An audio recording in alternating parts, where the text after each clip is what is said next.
They said no one survived. They called off the search. They pulled every team back and declared the site a total loss.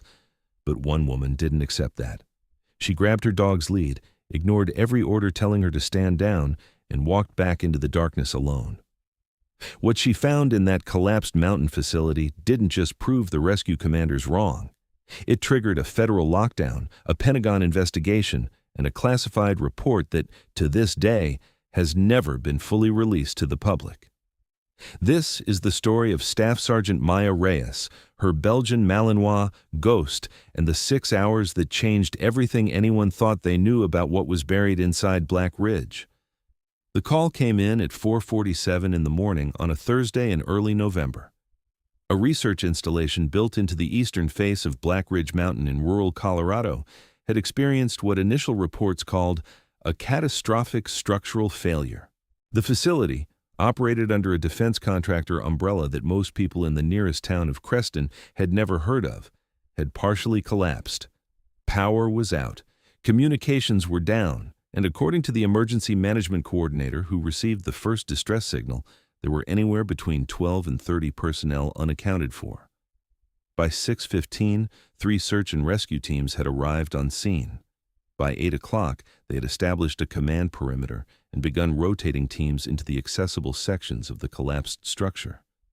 The mountain air was sharp and cold. Snow had begun falling an hour before first light and dry, the kind that dusts surfaces and makes footing unpredictable. The teams worked in pairs, following standard protocol: grid search, systematic, careful. Maya Reyes arrived at 8:43 with her unit from the regional K-9 Search and Rescue Division. She had driven 2 hours through the pre-dawn dark to get there. Ghost sat in the reinforced crate in the back of her truck, silent and composed, his amber eyes calm in the way that always unsettled people who expected a working dog to look agitated. He was never agitated. That was the thing about Ghost that people who didn't know him always misread.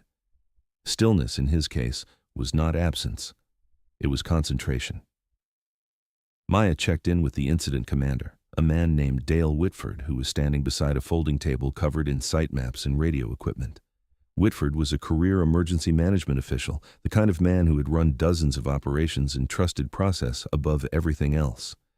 He looked at Maya the way he looked at every late arrival. Briefly, impersonally, as if she were a checkbox on a form that now had a mark next to it. "K-9 handler," he said, not quite a question. "Reyes?"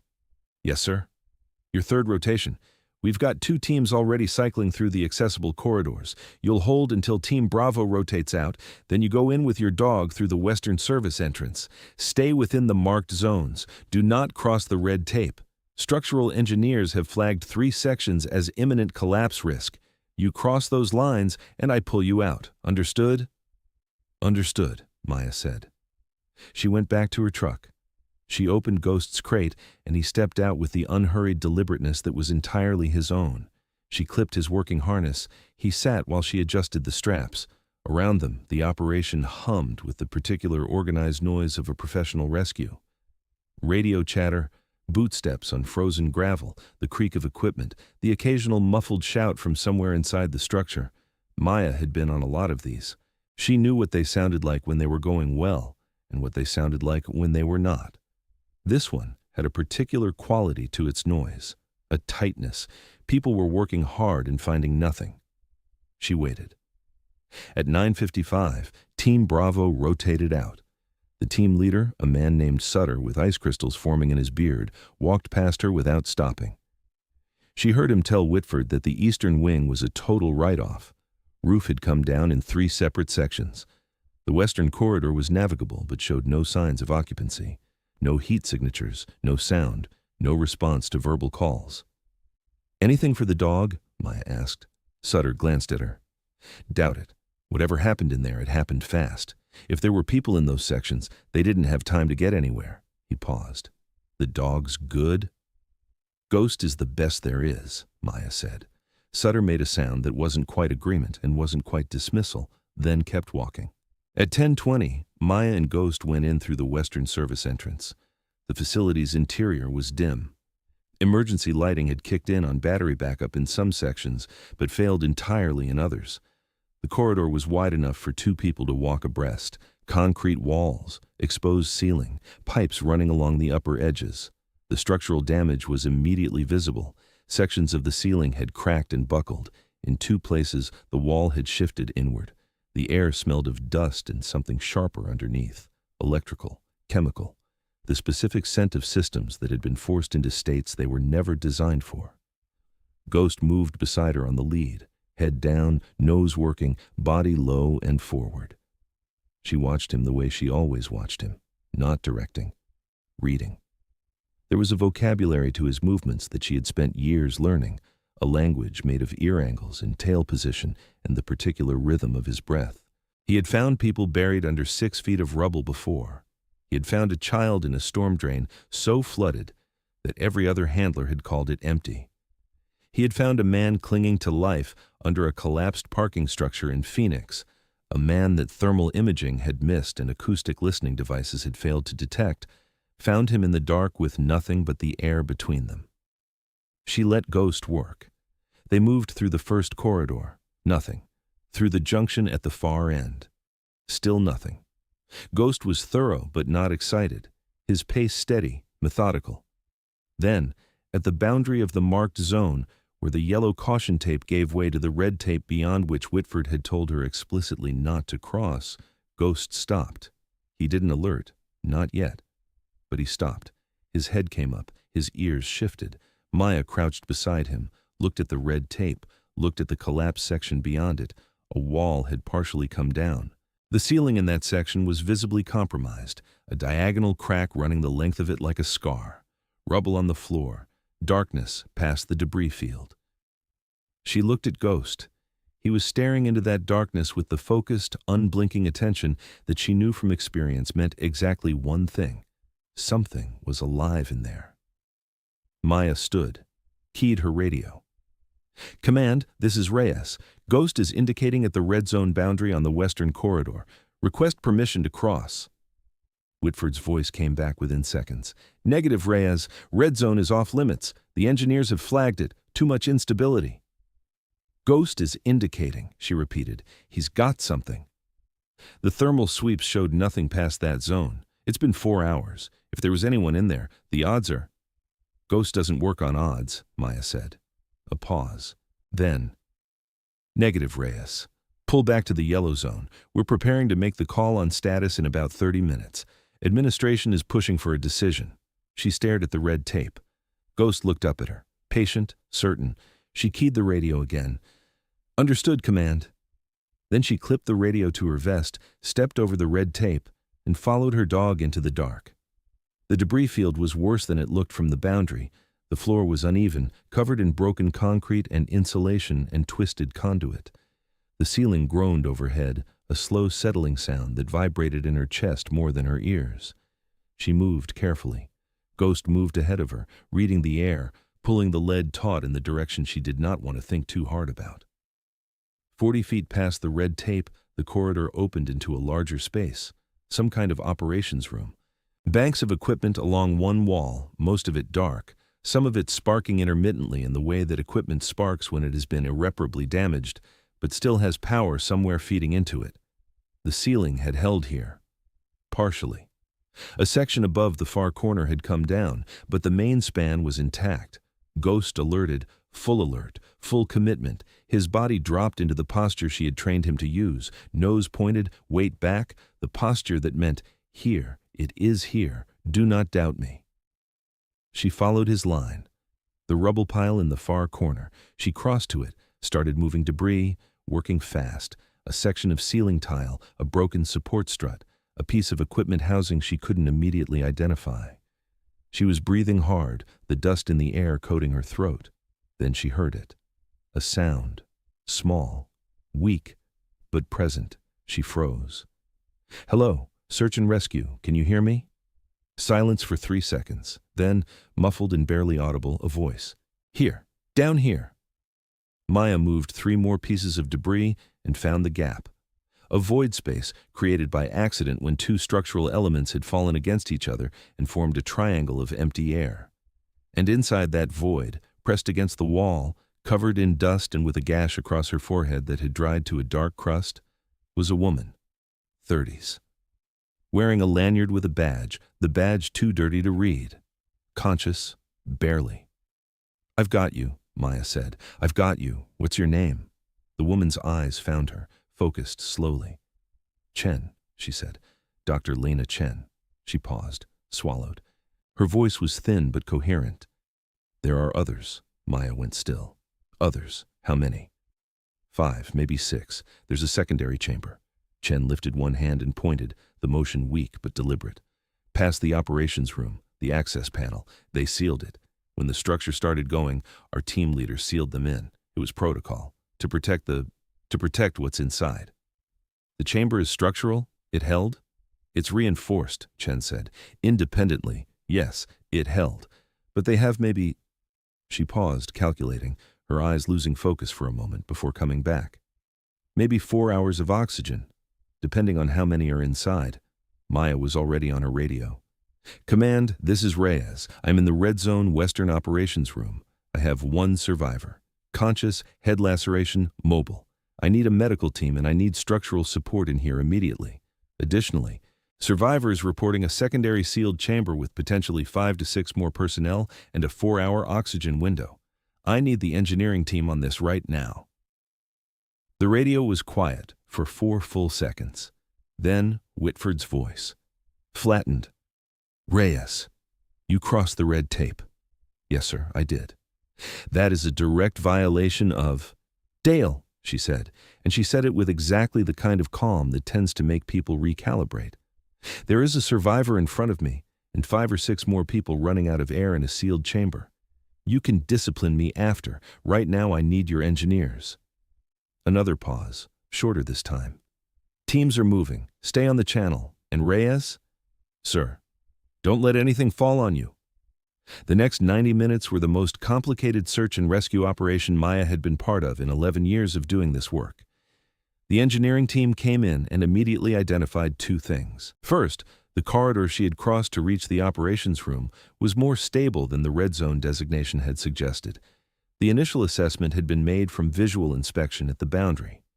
An engineer named Ferris, who came in with a handheld sensor and spent 8 minutes running readings, told Whitford that the zone was compromised but navigable with precautions. Not safe, but not imminently lethal. Second, the access panel that Dr. Chen had described was real. It was built into the east wall of the operations room, behind a section of collapsed shelving that had made it invisible from the entrance. It was a heavy-gauge steel door, sealed from the inside with a manual locking mechanism. The people inside would need to disengage the lock themselves, or the door would need to be cut. They didn't have cutting equipment on site rated for that grade of steel. It was called in. The truck carrying it was 45 minutes away. Maya sat beside Dr. Chen while the medical team stabilized her. She listened to Chen talk, intermittently, in the way that people talk when they have been alone in the dark for hours and suddenly have someone to speak to. The words came out in pieces. The facility was a research installation contracted through a defense agency. The work was classified. Chen was a structural biologist. She didn't say specifically what the research involved, and Maya didn't ask because it wasn't relevant to getting people out alive.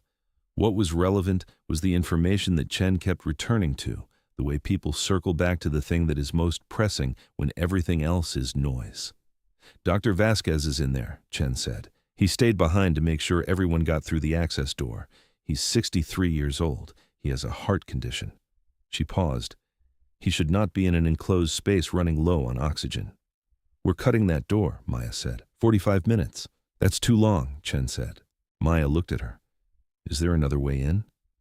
Chen closed her eyes, working through something. "There's a ventilation access on the exterior of the mountain, but it would require—" She trailed off. "Dr. Chen," the woman opened her eyes, "it would require someone who knows the external geography of this facility.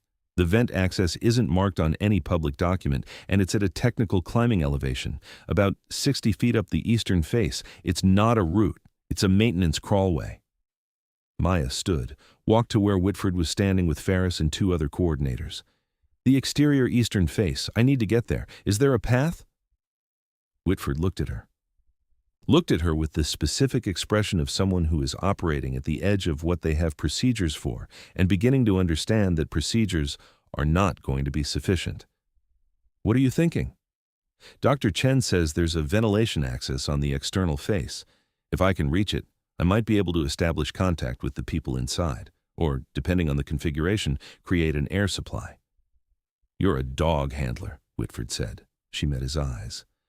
Among other things, she said. Do I have access to the eastern face or not? He held her gaze for a moment. Then he said, Ferris, take her around. The exterior of the mountain was everything that implied. Rocky, cold. The snow had stopped, but the wind had not. Ferris led her around the southern perimeter of the facility to a point where the mountain's natural face was exposed beside the structure. Maya looked up. The rock was rough limestone, plenty of purchase. She had done worse. She had done considerably worse in places where someone was also actively trying to kill her, but this was not the moment to explain that. She told Ferris what equipment she needed from the rescue vehicles. He went to get it. She stood at the base of the eastern face and calculated the line. Ghost sat beside her. He looked up the rock, then up at her. You're staying down here, she told him. He looked at the rock again. I mean it. She secured Ghost's lead to a fixed point and started climbing. 60 feet is not a significant technical climb, not for someone with training. The difficulty was the cold, which made the limestone slick in certain sections where moisture had frozen in the night, and the speed, because speed on rock always introduces risk, and risk on an unstable mountain above a partially collapsed facility is not the same as risk on a training wall. She moved deliberately, hands and feet finding the holds she'd identified from below. The wind pushed at her from the left. She adjusted, kept moving. At 53 feet she found it, a maintenance panel roughly 18 inches by 14, steel, bolted. Ferris had handed her a multi-tool before she started climbing. She used it now, 3 bolts, her fingers cold and the work taking longer than she wanted. The panel came free. Behind it, a ventilation shaft, dark, moving air, and from somewhere inside, the sound of voices. She pressed her face to the opening. Hello, this is Maya Reyes, Search and Rescue. Is anyone in the chamber? Silence. Then, close, much closer than she'd expected, a man's voice. Older, strained but steady. We're here, 6 of us. Who is this? My name is Maya. I'm a K-9 handler with the Regional Rescue Unit. We have a cutting team coming for the access door. 40 minutes, maybe less. Can you give me a status on everyone inside? A pause, the sound of movement. Then the older voice again. 5 are stable. I have 1 individual who is struggling. Panic response, hyperventilating. It's consuming oxygen faster than... He stopped, took a breath. Faster than is ideal. Can you slow the rate of consumption in the chamber? We've tried. The voice softened, turned away from the shaft for a moment. When it came back, it was quieter. He's young. He's frightened. It's not a failure of character. It's physiology. Maya reached into her vest. She carried a small emergency kit. Among other things, she carried a light stick, a folded mylar blanket, and a whistle. She also carried, from habit maintained from a different period of her life, a small folded card printed with a breathing technique. 4 counts in, hold for 4, 4 counts out. It was a box breathing protocol she had used in conditions where managed breathing was the difference between functional and not. She had no way to pass it through the shaft, but she could speak it. Sir, are you listening? Yes. I'm going to give you a breathing exercise for your colleague. It's simple. It works. Tell me his name. A pause. Marcus. Tell Marcus to focus only on my voice, nothing else, just the voice coming through the vent. She paused, letting that settle. Then, Marcus, my name is Maya. I want you to breathe with me. 4 counts in. Ready? 1, 2, 3, 4. Hold. 1, 2, 3, 4. Out. 1, 2, 3, 4. From the shaft, silence. Then, after a moment, the older man's voice again. He's trying. He's trying it. Good. Keep him on it. I'm going to stay on this vent for as long as I can. What's your name, sir? Vasquez, the man said. Dr. Rafael Vasquez. She recognized the name from Chen's description. 63. Heart condition. Closed her eyes for a moment. then opened them. Dr. Vasquez, we are getting you out. I need you to believe that, and I need you to communicate that to everyone in that room, not as reassurance, as fact, because it is a fact. A long pause. You climbed the exterior face to reach this vent. Yes. That's a 60-foot climb on exposed limestone in freezing temperatures. Roughly, yes. Another pause. How long have you been in search and rescue? 11 years. And before that? She was quiet for a moment. The wind moved around her. Her fingers, gripping the rock, were cold through the gloves. Before that was different, she said. The cutting team arrived at the access door at exactly 38 minutes after they were called. Maya heard the update on her radio. She heard the sound of the cutting equipment begin. She kept talking through the vent, kept Vasquez talking, kept Marcus breathing, tracked the sounds from below, the radio updates from Ferris, the progress markers that told her the door was going. It took 11 minutes to cut through the door. At the moment it opened, 6 people walked out into the operations room, blinking against the emergency lighting. Alive. Every one of them, including one young man named Marcus, whose hands were still shaking, but whose breathing had stabilized entirely, who was walking under his own power, who looked at the medical team waiting for him and simply sat down on the floor and pressed his palms flat against the concrete like he needed to feel something solid and real. Maya climbed back down the rock. Ghost met her at the bottom. He pressed his head against her leg for exactly 3 seconds, which was his version of the full reunion, and then he sat and waited for direction. Ferris was standing nearby. He looked at her with an expression she had seen before on people who had watched something happen that they hadn't believed was possible before it happened. "Are you going to tell me what just occurred?" he asked. "We got them out," she said. "You climbed 60 feet of frozen limestone, alone, without a belay partner, in under 4 minutes." "The holds were good," she said. He stared at her. "Who are you?" She clipped Ghost's lead. "I told you. Cat 9 handler." The debrief happened in a tent erected outside the perimeter. Whitford ran it. He sat at the head of the folding table with his maps and his radio and his coffee growing cold, and he went through the operation in the methodical, chronological way that incident commanders do after every significant event. When he got to the part where she crossed the red tape, he stopped, looked at her. "You violated a direct order," he said. "Yes," she said. "In your professional opinion, why?" She looked at him steadily. "Because Ghost indicated. And Ghost doesn't indicate unless there's a reason." Whitford held her gaze. Around the table, 3 other team leaders and 2 engineers were watching this exchange. The debrief had the stillness of a room where people are carefully not saying what they are thinking. 7 survivors, Whitford said finally, including one who would have required cardiac intervention if extraction had been delayed further, according to the on-site physician's preliminary assessment. "Yes," she said, "all retrieved within the 4-hour oxygen window." 31 minutes before the window closed, she said, based on Dr. Vasquez's estimate of the consumption rate. Whitford put his pen down, put his pen. It made a small sound on the table. "I want to be direct with you, Reyes. When I look at what you did today, I see someone who disregarded protocols, and I also see 7 people who are alive because of it." He paused. "Those 2 things don't resolve neatly into a single narrative." "No," she agreed. "They don't. Is there anything you want to add to the record about your qualifications for the actions you took today? The climb, the ventilation approach, the—" He glanced at his notes. "Breathing intervention with the hyperventilating subject." She was quiet for a moment.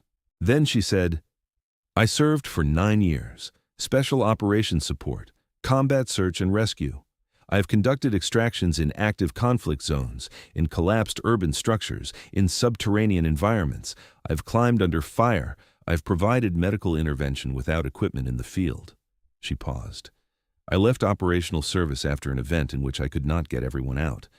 I took this position because I believed that Ghost and I could still do meaningful work without the weight of what I was before." She looked at her hands on the table.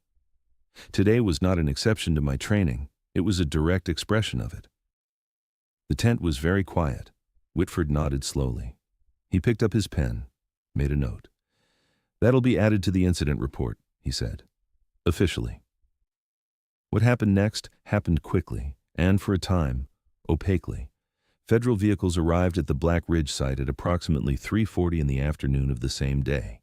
Not civilian federal vehicles. The other kind. Personnel in clothing that carried no visible insignia. They spoke to Whitford for approximately 20 minutes. They reviewed the incident documentation. They requested the footage from every body camera worn by every rescue team member that day, which was standard in some contexts and very much not standard in others. The survivors were transported to a medical facility whose name was not disclosed in any official release. Dr. Vasquez, before he was transported, sought Maya out. She was standing beside her truck, Ghost in his crate, preparing to drive back through the dark. The sky had gone the particular deep gray of late afternoon in November in the mountains. Cold. The kind of cold that settles. Vasquez was wrapped in a mylar blanket. He was pale, with the look of someone who has spent the last several hours being carefully assessed by medical professionals and is now, briefly, unsupervised. He moved slowly but deliberately. "Ms. Reyes," he said, "Dr. Vasquez, you should be with the medical. I will be in approximately 90 seconds. He stopped in front of her.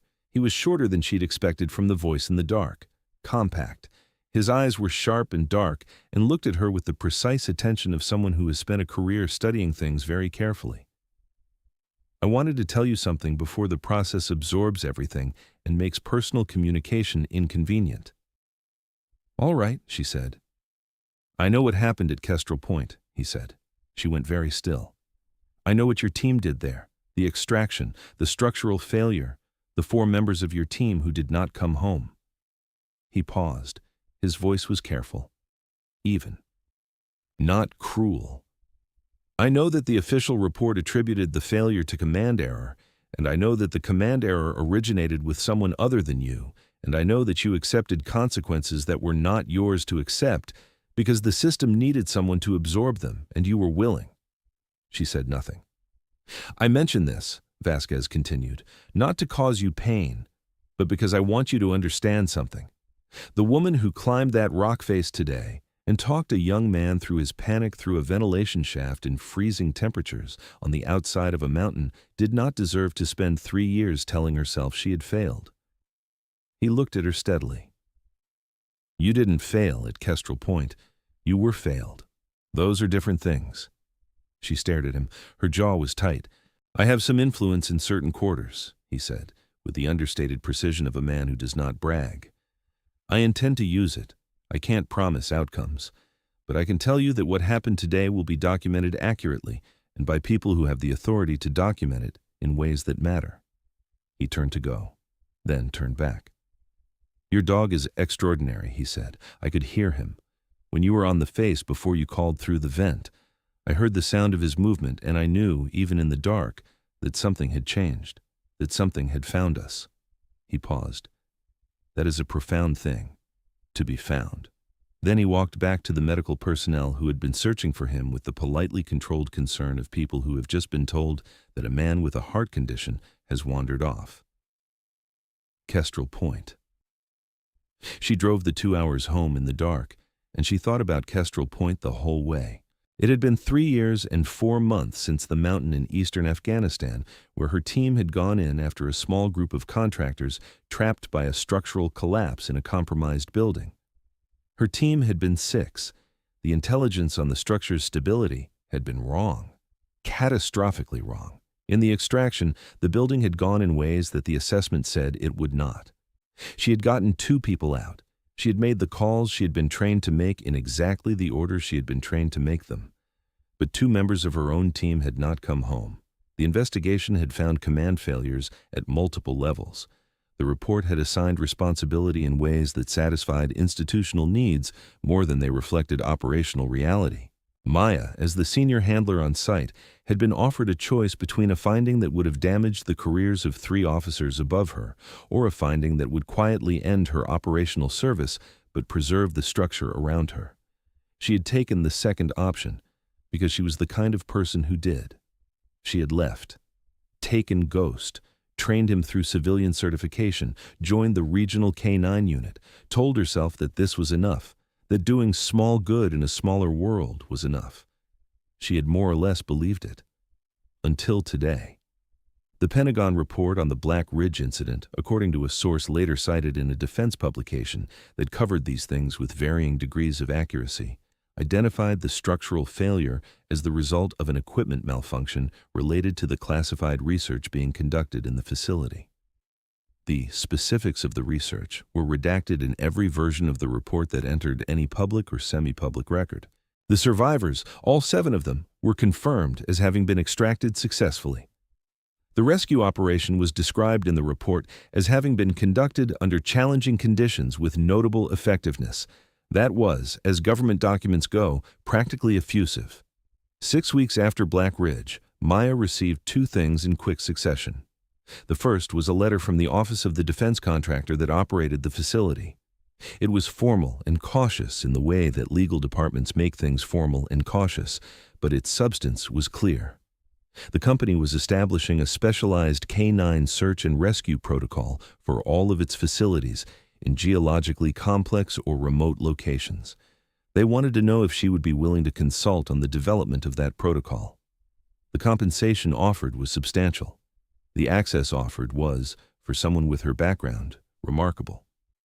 The second was a call from a number she didn't recognize. She answered it because she always answered numbers she didn't recognize, a habit from before. The voice on the other end was female, professional, speaking with the compressed efficiency of someone who does not have conversations that last longer than they need to.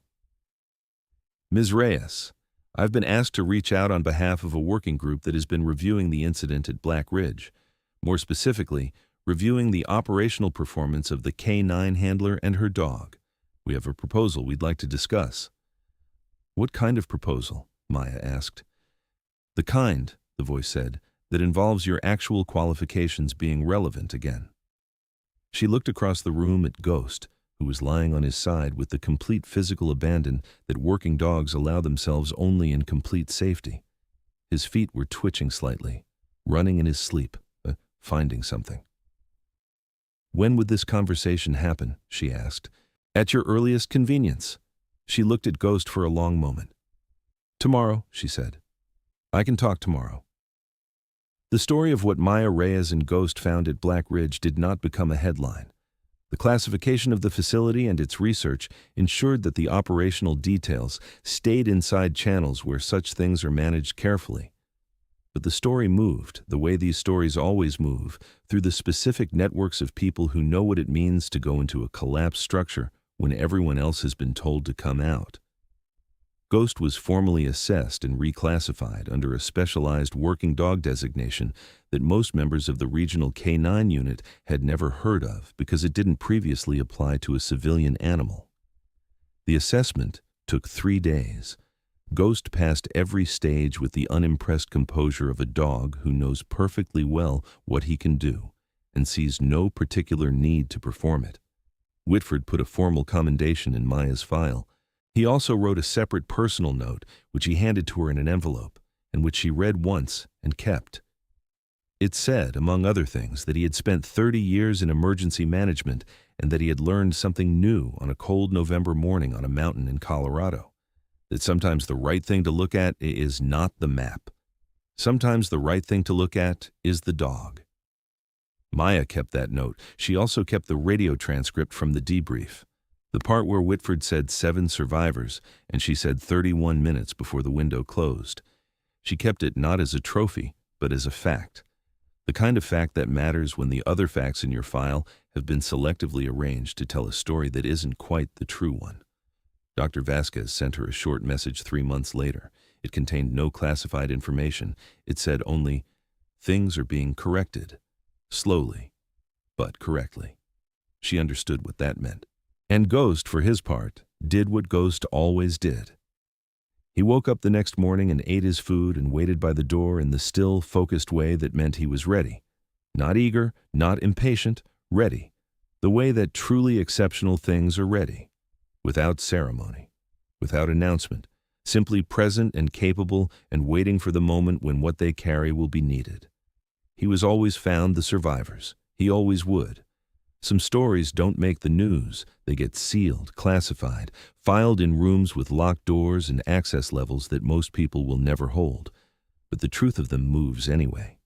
It moves through the people who were there, through the ones who walked out of a dark room and breathed air that tasted like rescue, through a young man named Marcus, who, months later, took a certification course in emergency response because he wanted to understand what had been done for him and whether he could do it for someone else.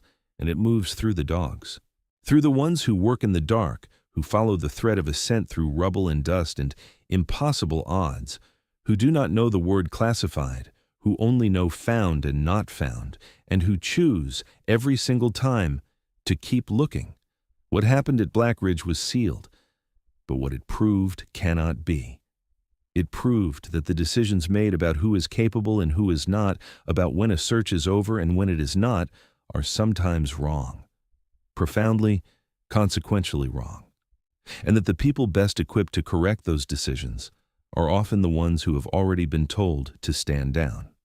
Maya Reyes crossed a line of red tape on a cold November morning because her dog told her to. Because 11 years of working alongside an animal that does not hedge, does not manage optics, does not have institutional interests, had taught her that the most reliable intelligence she had ever encountered came from Ghost's nose and Ghost's certainty. She had been trained by the military, refined by loss, and returned to purpose by a Belgian Malinois who would not stop indicating until she paid attention. She got 7 people out. The site was sealed. The report was classified. And somewhere in a locked file in a building with a very long access list, the record shows exactly what happened. Who crossed the line? Who found the survivors? Who climbed the rock? It shows that when everyone else said it was over, one woman and her dog said it was not. And they were right.